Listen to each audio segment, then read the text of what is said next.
구독, 좋아요, 알림 설정 부탁드리겠습니다. 안녕하세요, 털보이사입니다.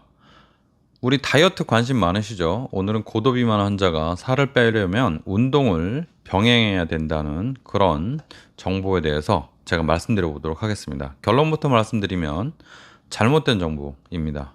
왜냐하면 고도비만 환자가 체중을 감량하기 위해서 운동이 필수적이라고 하는데, 운동을 하게 되면요, 다이어트에 방해됩니다.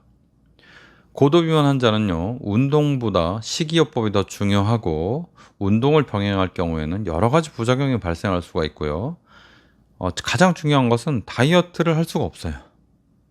오늘 영상에서는 이런 정보에 대해서 제가 5가지로 반박을 해보겠습니다. 첫 번째, 유산소 운동이나 근력 운동은요, 칼로리를 소모하는데 도움을 줄 수 있죠. 움직이면 칼로리가 소모되죠. 그런데 그 효과가 과대평가되는 경우가 굉장히 많습니다. 예를 들어서 30분 동안 빠르게 걷거나 조깅을 해도 소모되는 칼로리는 200에서 300kcal에 불과하고요. 이것은 간단한 식사 또는 초코바 하나 이런 걸로 바로 상쇄됩니다. 근데 고도비만 환자가 30분 걸었어요. 아무것도 안 먹고 버틸 수가 있어요? 그럴 수 없습니다. 힘들어요. 제가 지금은 비만이지만 고도비만이었잖아요. 요새 스트레스를 많이 받고 유튜브를 많이 찍다 보니까 자꾸 간식을 먹어서 다시 고도비만으로 가려는 이 길목에 막 이렇게 들어서려고 하는데, 여러분들 정말 응원 부탁드립니다. 제가 이 스트레스를 받다 보니까 저조차도 관리가 안 되는데, 어쨌든 그래서 간단한 식사, 간단한 간식으로 운동의 효과는 상쇄된다. 저도 요새도 운동 열심히 해요. 근데 먹는 거에는 도저히 당할 수가 없습니다.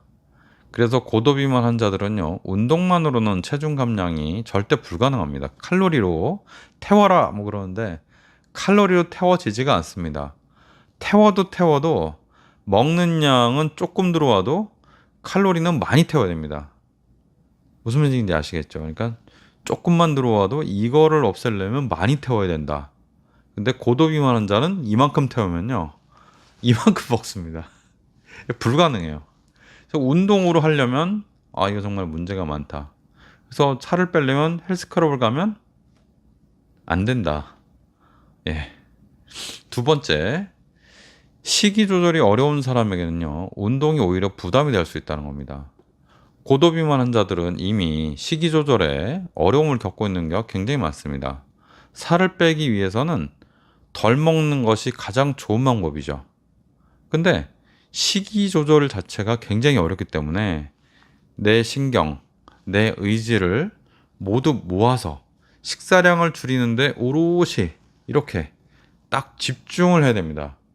운동을 병행하면요, 이 정신적인 에너지 소모가 너무 많기 때문에, 육체적인 에너지 소모는 조금이고 정신적인 에너지 소모가 많기 때문에 식욕이 그냥 확 올라갑니다. 그러면 식사 조절은 정말 어려워지죠. 고도비만 환자들을 너무 비난하지 마십시오. 고도비만 환자들은요, 조금만 배가 고프면 허기가 진짜 이게 아주 그냥 극심한 허기가 다가옵니다. 이 허기는요, 어느 정도냐면 그냥 세상이 무너질 것 같은 그런 배고픔이에요. 이 이성적인 판단으로 아니면 의지력으로 그걸 막을 수가 없어요. 그러니까 운동을 하면요, 가뜩이나 이 극심한 허기 때문에 그냥 자동적으로 뭔가를 퍼먹게 되는 고도비만 환자들은요, 아무 생각 없이 뭔가를 먹고 있게 됩니다. 그래서 운동은 식이 조절, 먹지 않으려고 노력하는 그 의지력을 완전히 박살낸다. 이렇게 여러분들 생각하시면 되겠습니다. 지금쯤 고개를 끄덕끄덕하는 고도비만 환자들이 있을 텐데요. 여러분들이 운동을 하시면 안 돼요. 운동하기 전에 식사를 먼저 줄이셔야 됩니다. 운동의 효과는 이만큼이고 식사의 효과는 이만큼이에요. 살찌는 데 대해서 또는 살 빼는 데 대해서 꼭 기억하시기 바랍니다.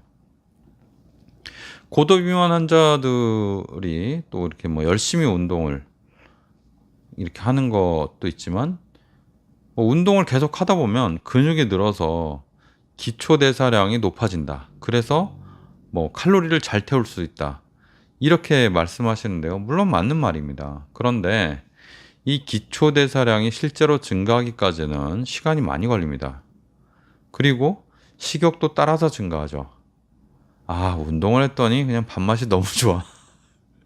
아, 예전에 내가 2그릇만 먹었는데 오늘은 운동을 세게 했으니까 한 3그릇 먹어야지. 아, 내가 한 4그릇치는 한 것 같은데 3그릇 먹어도 빠질 거야. 그리고 먹으면 알고 보면 운동은 그렇게 많이 안 되죠. 이게 칼로리가 잘 빠지지 않습니다. 그래서 강력한 식욕이 출현할 수가 있습니다. 그래서 인간의 의지로는 극복하기 힘든 이런 식욕 증가, 당연히 이런 것 때문에 체중 감량이 실패할 수밖에 없죠. 인간의 의지로 이겨낼 수 없는데 왜 그걸 굳이 이겨내려고 그런 상황을 만드는지 모르겠어요. 지금도 이겨내기 힘든데 더 이겨내기 힘든, 그러니까 식욕 자체를 더 이겨내기 힘든 그 상황으로 몰아간 다음에 그거를 이기지 못한다고 아, 나 의지 박약이야. 너 의지 박약이야. 너 운동도 열심히 하고 살도 먹는 것도 줄여야지. 둘 다 해야 돼. 살 빼려면. 그렇게 말하는 건 잘못됐다는 거죠. 둘 중에 하나만 해도 잘하는 건데 둘 중에 운동만 잘하면 살은 안 빠지고요. 둘 중에 식이요법, 그러니까 식사를 줄이는 걸 하시면 살이 빠집니다. 둘 다 하는 거는 굉장히 어렵습니다. 꼭 새겨 들으시기 바랍니다. 네 번째, 운동은요, 고도비만 환자에게 참 무리예요, 무리. 왜냐하면 그 살이 뭐 이렇게 조금 찐 게 아니잖아요. 예를 들어서 뭐 평생 65kg였던 사람이 아, 나 73kg가 됐어. 나 살 너무 쪘어. 살 빼야 돼. 이런 게 아니고요. 70kg였던 사람이 뭐 100kg 나간다든지 70kg였던 사람이 뭐 120kg, 130kg 나간다든지 그런 상황이거든요.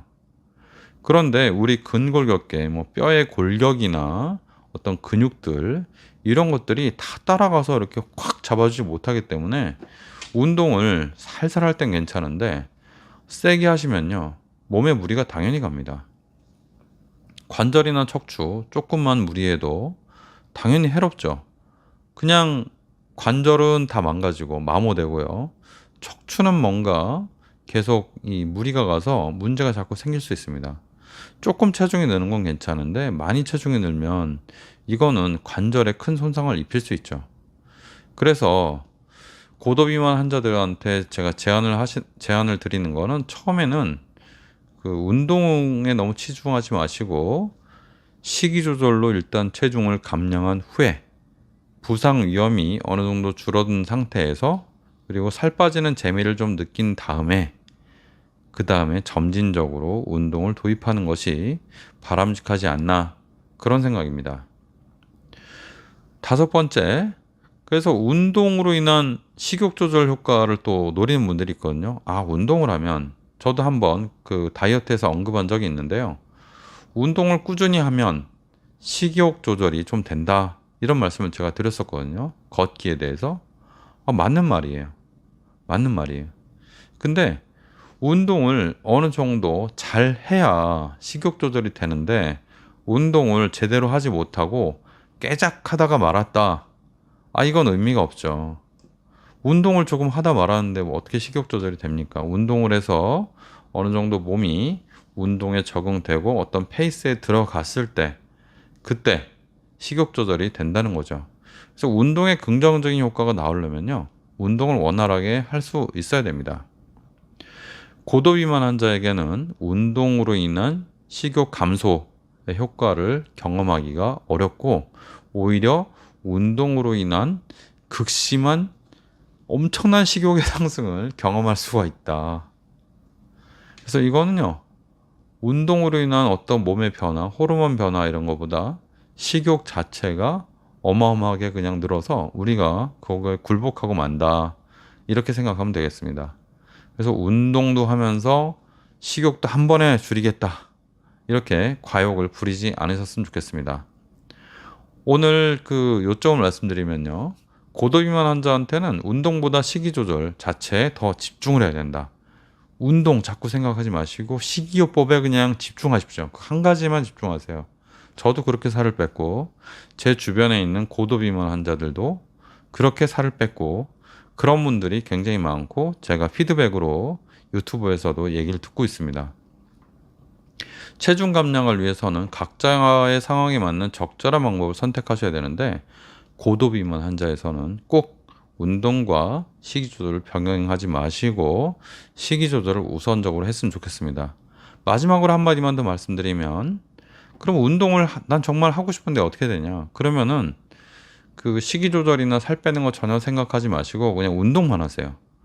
운동만 한 1년 정도 꾸준히 하시고 스트레스 받지 말고 운동만 하시고 그 다음에 식단을 추가하시면 운동과 식단을 같이 하시면서 살을 뺄 수가 있습니다.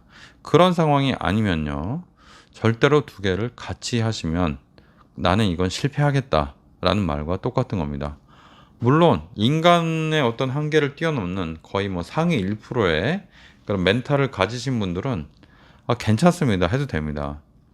뭐 연예인분들이나 아니면 주변에서도 정말 독한 사람들은 그렇게 하는 걸 제가 아주 간간히 보기도 하는데 요요입니다. 사람이 아무리 멘탈이 강한 사람도 이게 쏟아붓고 나면 탈진되죠. 탈진되면 무너지죠. 무너지면 다시 요요가 오죠. 그래서 그렇게까지 정신력을 탈진하는 그런 다이어트 하지 마시고 할 수 있는 만큼 먼저 식이에 집중하시고 그리고 그 다음에 운동을 감히 하든지 안 하든지 이렇게 생각하시는 것이 옳다고 생각합니다. 지금까지 시청해 주셔서 대단히 감사합니다. 오늘은 다이어트에 대해서 말씀드려 봤습니다.